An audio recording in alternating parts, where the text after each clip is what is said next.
யாரை தன் வாழ்நாள் முழுவதும் அரணாக இருப்பார் என்று நம்பி ஒரு பெண் கைப்பிடிக்கிறாளோ அதே நபர் அவளுக்கு எதிரியாக மாறினாள். ஒரு அந்நியன் கொடுக்கும் வலியை விட உடன் இருப்பவர் கொடுக்கும் துரோகமும் கொடுமையும் ஒரு பெண்ணை உள்ளுக்குள் சிதைத்துவிடும்.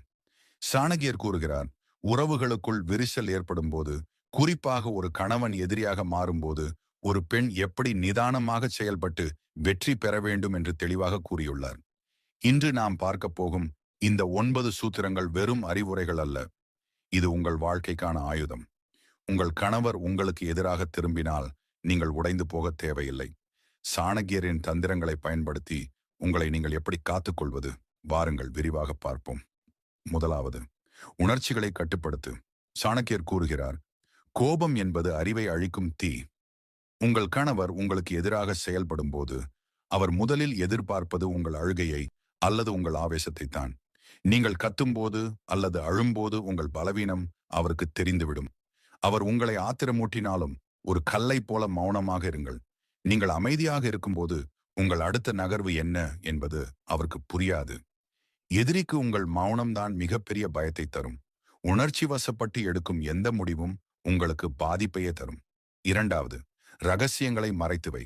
தனது பலவீனத்தை வெளிப்படுத்தும் மனிதன் கத்தியில்லாத போர்க்களத்தில் நிற்பதற்கு சமம் என்கிறார் சாணகியர்.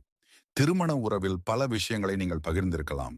ஆனால் அவர் உங்களுக்கு எதிரியாக மாறிவிட்டார் என்று தெரிந்தவுடன் உங்கள் பலம் மற்றும் பலவீனங்களை அவரிடம் பகிர்வதை உடனே நிறுத்துங்கள். உங்கள் அடுத்த கட்ட நடவடிக்கை, உங்கள் சேமிப்பு, உங்களுக்கு ஆதரவாக இருப்பவர்கள் யார் என்பதை அவரிடம் ஒருபோதும் சொல்லாதீர்கள். எதிரியாக மாறிய கணவரிடம் உங்கள் இதயத்தை திறந்து வைப்பது நீங்களே உங்களுக்கு சமாதி தோண்டுவதற்கு சமம். மூன்றாவது, பொருளாதார சுதந்திரம். சாணக்கிய நீதியின் மிக முக்கியமான பகுதி செல்வம். பணமில்லாதவன் பிணத்திற்கு சமம் என்பது சாணக்கியரின் துணிச்சலான கருத்து. ஒரு பெண் கணவனை சார்ந்து பொருளாதார ரீதியாக இருக்கும்போதுதான் அந்த பெண்ணை அடக்குவது கணவனுக்கு எளிதாகிறது. உங்களுக்கு ஒரு வேலை இருந்தால் அதை தொடருங்கள். இல்லை என்றால் சிறிய அளவிலாவது வருமானம் ஈட்டும் வழியை தேடுங்கள். அவசர காலத்திற்கு தேவையான பணத்தை சேமித்து வையுங்கள். உங்கள் கையில் பணம் இருக்கும்போதுதான் உங்களால் தைரியமாக முடிவெடுக்க முடியும். நான்காவது, நேரடி மோதலை தவிர. சாணக்கியர் ஒரு தந்திரவாதி. அவர் சொல்கிறார், பலமான எதிரியை நேருக்கு நேர் எதிர்க்காதே, தந்திரத்தால் வீழ்த்து.